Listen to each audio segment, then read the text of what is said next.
Pine Crest تک جانے والی سڑک اب زیادہ نقشوں میں موجود نہیں، مجھے یہ اتفاقاً ملی۔ گھنے دیودار کے جنگل میں ایک تنگ راستہ جہاں موبائل سگنل ختم ہو گیا اور فضا اچانک بھاری محسوس ہونے لگی، جیسے زمین خود سانس روک کر بیٹھی ہو۔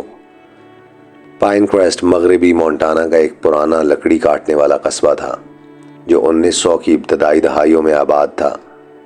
ایک آرا مشین، ایک سکول، ایک چرچ اور تقریباً 200 لوگ جو سمجھتے تھے کہ جنگل انہیں ہمیشہ زندہ رکھے گا۔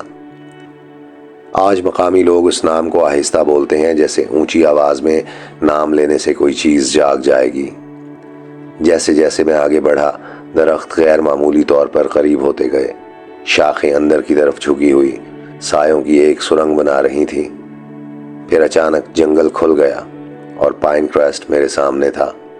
عمارتیں اب بھی کھڑی تھیں۔ یہی سب سے زیادہ غلط محسوس ہونے والی بات تھی۔ لکڑی کے گھر مٹی کی سڑک کے کنارے قطار میں تھے، کھڑکیاں سلامت، دروازے بند۔ جنرل سٹور کا بورڈ ٹیڑھا ضرور تھا مگر صاف پڑھا جا سکتا تھا۔ نہ آگ کے آثار، نہ ٹوٹ پھوٹ، نہ وہ بوسیدگی جو دہائیوں سے خالی پڑی جگہ پر ہونی چاہیے تھی۔ یہ قصبہ ویران نہیں لگ رہا تھا، یہ رکا ہوا لگ رہا تھا۔ میں نے گاڑی اس جگہ روکی جو کبھی ٹاؤن سکوئر رہی ہوگی۔ میرے قدموں کی آواز حد سے زیادہ گونج رہی تھی۔ نہ پرندے، نہ ہوا، حتیٰ کہ زمین پر پڑی سوئیاں بھی نہیں چرچرا رہی تھیں، جیسے آواز بھی یہاں جذب ہو رہی ہو۔ جنرل سٹور کے اندر شیلف خالی مگر ترتیب میں تھے۔ کاؤنٹر پر ایک رجسٹر کھلا پڑا تھا۔ 17 اکتوبر 1934 آخری اندراج کی تاریخ تھی۔ کوئی آخری نوٹ نہیں، کوئی وضاحت نہیں، صرف سامان کی فہرست اور پھر خاموشی۔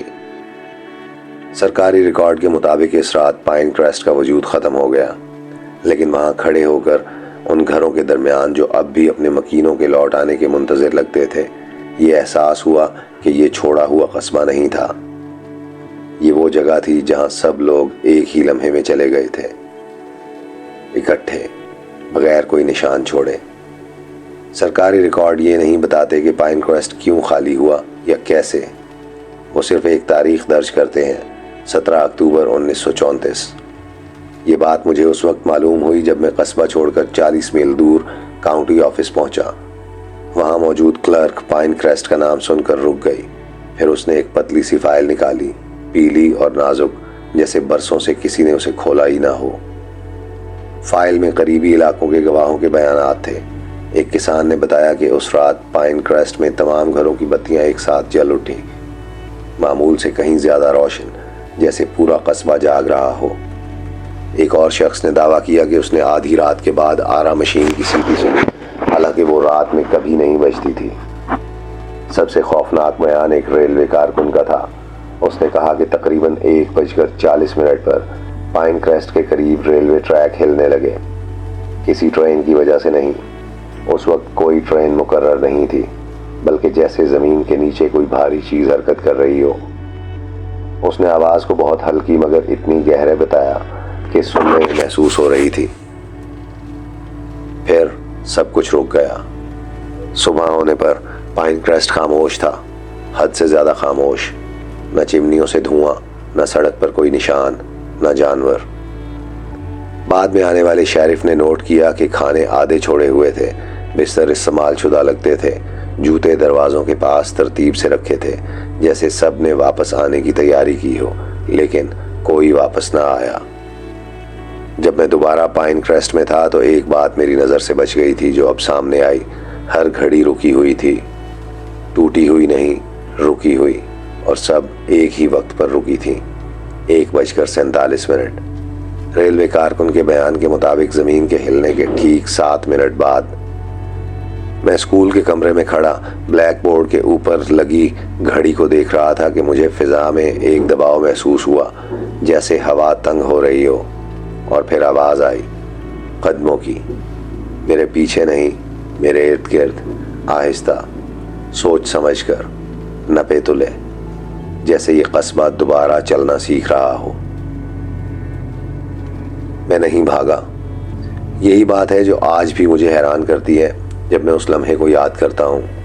قدموں کی آوازیں عمارت کے ارد گرد آہستہ آہستہ گھومتی رہیں، نہ جلدی نہ توقع۔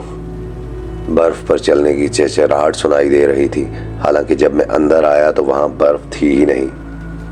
ہر قدم پچھلے سے زیادہ بھاری لگ رہا تھا، جیسے کوئی چیز دوبارہ چلنا سیکھ رہی ہو۔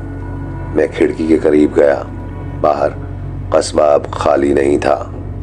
ان عمارتوں میں مدھم روشنیاں چل رہی تھیں جو چند لمحے پہلے مکمل اندھیرے میں تھی۔ پردے ہل رہے تھے جہاں کوئی انسان موجود نہیں تھا۔ ان چمنیوں سے دھواں اٹھ رہا تھا جن میں دہائیوں سے آگ نہیں جلی تھی۔ پائن کریسٹ جاگ چکا تھا۔ سڑک کے درمیان مجھے لوگ کھڑے نظر آئے، پرانے کان کنوں کے کوٹ پہنے مرد، شالوں میں لپٹی عورتیں، ہاتھوں میں ہاتھ ڈالے بچے۔ کوئی حرکت نہیں کر رہا تھا، سب مجھے دیکھ رہے تھے۔